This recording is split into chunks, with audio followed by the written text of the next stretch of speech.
Hello বন্ধুরা, কিন্নর স্মৃতিভ্রমণের 22তম পর্বের অভিজ্ঞতার কথা আজ আমি তোমাদের সাথে শেয়ার করছি। গতকাল রাস্তায় জ্যাম থাকার কারণে ছিটকুল থেকে সারাহান পৌঁছাতে আমাদের বেশ রাত হয়ে গিয়েছিল, তাই ভীমাকালী মায়ের মন্দিরে যাওয়ার সময় হয়ে ওঠেনি। তাই আজ খুব ভোরে ঘুম থেকে উঠেই চলেছি মায়ের মন্দির দেখার উদ্দেশ্যে।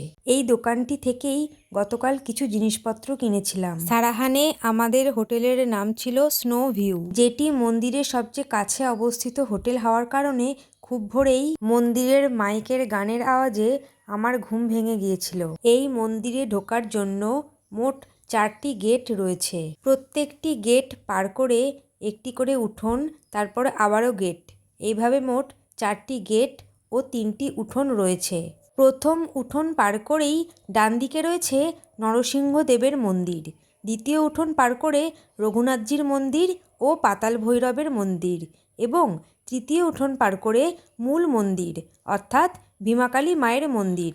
শোনা যায় 51 সতীপীঠের এক পীঠ এই ভীমাকালী মায়ের মন্দিরে সতীর কান পড়েছিল।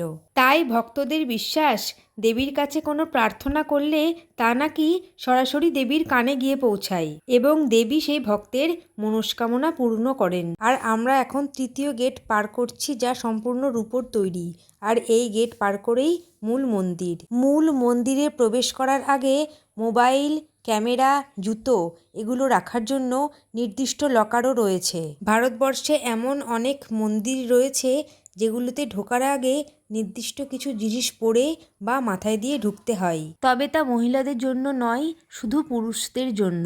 এই মন্দিরে প্রবেশের আগে ছেলেদের মাথায় টুপি বা রুমাল এই জাতীয় কিছু জিনিস চাপিয়ে যেতে হবে। কাছে টুপি বা রুমাল না থাকলে মন্দির কর্তৃপক্ষ টুপি দিয়ে দেন এবং মন্দির দর্শন করে ফেরার সময় টুপি ফেরত দিয়ে দিতে হয়। প্রথম গেট পার করে ডান দিকের এই নরসিংহদেবের মন্দিরের পাথরের কারুকার্য সত্যিই দেখবার মতো। বিভিন্ন দেবদেবীর মূর্তি সুন্দরভাবে খোদাই করা রয়েছে। পুরীর জগন্নাথ দেবের মন্দিরের আদলে তৈরি এই নরসিংহ মন্দির। ফিরে এলাম হোটেলে, আর আমাদের স্নোভিউ হোটেলের 205 নাম্বার রুম ছিল কিছুটা এই রকম। রুমে ছিল ডবল বেডের একটি খাট, সোফা, টি টেবিল, 2টি chair, LED TV, electric kettle ও সেই সাথে দারুণ সুন্দর একটি ব্যালকনি, যেখান থেকে শ্রীকান্ত কৈলাস তথা সারাহান শৈলশহরের খুব সুন্দর একটি ভিউ পাওয়া যায়। আজ আমাদের বাড়ি ফেরার পালা, যেতে হবে চণ্ডীগড়। তাই চটপট স্নান সেরে রেডি হয়ে চলে গেলাম স্নোভিউ হোটেলের ডাইনিংয়ে। লুচি, তরকারি, ব্রেড বাটার, ডিমের অমলেট ও আচার দিয়ে ব্রেকফাস্ট কমপ্লিট করে চলে গেলাম সারাহানের অন্যতম আরেকটি দ্রষ্টব্য স্থান সারাহান প্যালেস দেখতে। বুসাহার রাজাদের তৈরি করা এই প্যালেস ভীমাকালী মায়ের মন্দিরের ঠিক পাশেই অবস্থিত। এই প্যালেসের ঠিক পাশেই রয়েছে সারাহান হেলিপ্যাড, যদিও সময়ের অভাবে আমরা সেখানে যেতে পারিনি। এখানে রয়েছে নাশপাতি ও আপেল গাছ। আকাশ পরিষ্কার থাকলে এই প্যালেস থেকেও শ্রীকান্ত কৈলাসের খুব সুন্দর ভিউ পাওয়া যায়। এই রাস্তাটি ধরে সোজা এগিয়ে গেলেই সারাহান হেলিপ্যাডে পৌঁছানো যাবে। ডান দিকের এই গেটটি হলো প্যালেসে ঢোকার গেট। এই হলো ভীমাকালী মন্দির, আর ওই কাঠের দরজাটি দিয়ে বেরিয়ে এসে এই সবুজ গেট দিয়ে বেরিয়ে গিয়ে বাঁ দিকে গেলেই পড়বে সারাহান প্যালেস। মন্দিরে ঢোকার মেন গেটের পাশের এই গলিতে রয়েছে সারাহান বাজার। স্কুল, কলেজ, ব্যাংক, এটিএম সবকিছু নিয়ে বেশ জমজমাট এই বাজার। ডান দিকের এই দোকানগুলিতে গিফটের সামগ্রীও পেয়ে যাবে বাড়িতে আনার জন্য। গাড়ি ছাড়লো চণ্ডীগড়ের উদ্দেশ্যে। পথে দেখে নেব নারকান্দার বিখ্যাত হাঁটু পিক সহ হাঁটু মাতার মন্দির। সারাহান থেকে জিওরি মোড় 17 কিলোমিটার। গতকাল আমরা যে রাস্তা ধরে এসেছি, আজও সেই একই রাস্তা ধরে 17 কিলোমিটার গিয়ে জিওরি মোড় পৌঁছবো এবং তারপর NH 505 অর্থাৎ সিমলা বা চণ্ডীগড় যাওয়ার রাস্তা ধরবো। পৌঁছে গিয়েছি জিওরি মোড়। বেশ জমজমাট এই জায়গাটি। ডান দিকের রাস্তাটি চলে গিয়েছে কলপার দিকে, যে পথ দিয়ে গতকাল আমরা এসেছিলাম, আর বাম দিকের রাস্তাটি চলে গিয়েছে রামপুর হয়ে সিমলা তথা চণ্ডীগড়ের দিকে। সারাহানের ভীমাকালী মায়ের মন্দিরের একটি পৌরাণিক কাহিনীও রয়েছে। নারকান্দা যেতে যেতে সেই গল্পটি তোমাদের একটু জানিয়ে দিই। বানাসুরের কন্যা উষা তার স্বপ্নে দেখা রাজপুত্রের বর্ণনা দিয়েছিলেন তার প্রিয় বান্ধবী চিত্রলেখাকে। সেই বর্ণনা শুনে চিত্রলেখা এঁকে ফেলেন সেই রাজপুত্রের ছবি। আর তিনি উষাকে কথা দেন যেভাবেই হোক তিনি খুঁজে বার করবেন সেই রাজপুত্রকে। খুঁজতে খুঁজতে কেটে যায় বেশ কয়েক বছর। হঠাৎ চিত্রলেখা একদিন দেখতে পান শ্রীকৃষ্ণের নাতি অনিরুদ্ধকে। হুবহু তার আঁকা ছবির মতো দেখতে ছিল অনিরুদ্ধ। ঘুমন্ত অবস্থায় অনিরুদ্ধকে অপহরণ করে চিত্রলেখা অনিরুদ্ধকে নিয়ে আসেন বানাসুরের কন্যা তথা তার বান্ধবী উষার কাছে। দৈত্যরাজ বানাসুর উষার ঘরে অনিরুদ্ধকে দেখে রেগে আগুন হয়ে যান। বানাসুরের আদেশে তার সৈন্যরা আক্রমণ করে অনিরুদ্ধকে। প্রবল যুদ্ধ করেও শেষে বানাসুরের সৈন্যদের হাতে বন্দী হন অনিরুদ্ধ। প্রায় 1 মাস পর নারদ সেই খবর শ্রীকৃষ্ণের কাছে পৌঁছে দেন। তখন শ্রীকৃষ্ণ এবং যদু সৈন্যরা বানাসুরের রাজ্য আক্রমণ করে। বানাসুর যেহেতু শিবের ভক্ত ছিলেন তাই নন্দীর পিঠে চেপে শিবও ওই যুদ্ধে যোগদান করেন। শুরু হয় প্রবল যুদ্ধ।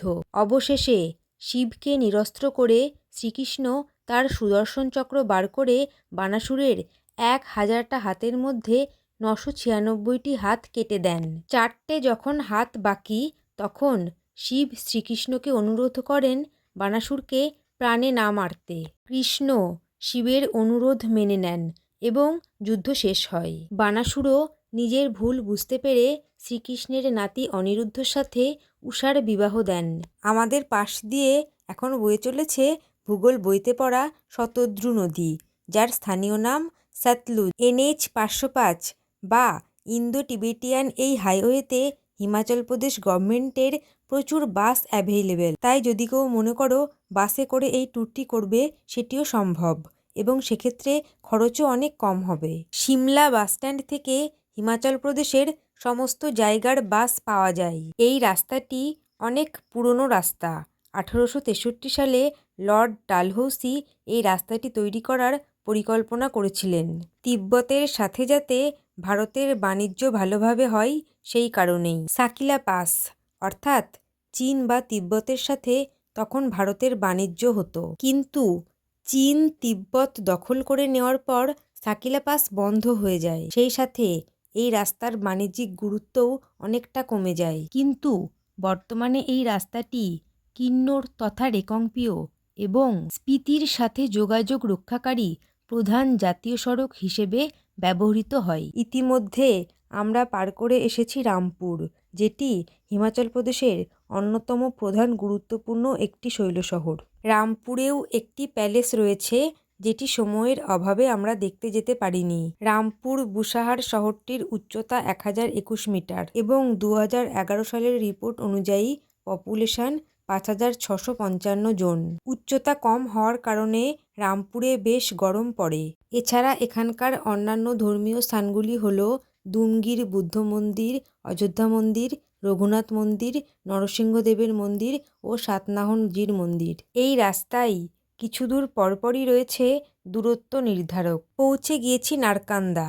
নারকান্দা বাসস্ট্যান্ডের কাছেও থাকার জন্য অনেক হোটেল রয়েছে। কিন্নর স্পিতি ট্যুরের জন্য অনেক পর্যটক সিমলা না গিয়েও নারকান্দাতে 1 নাইট স্টে করতে পছন্দ করেন। বাঁদিকের ওই ফুড কোর্টগুলিতে খাবার অর্ডার করে আমরা চলে গিয়েছিলাম হাঁটু পিক তথা হাঁটুমাতার মন্দির দেখতে।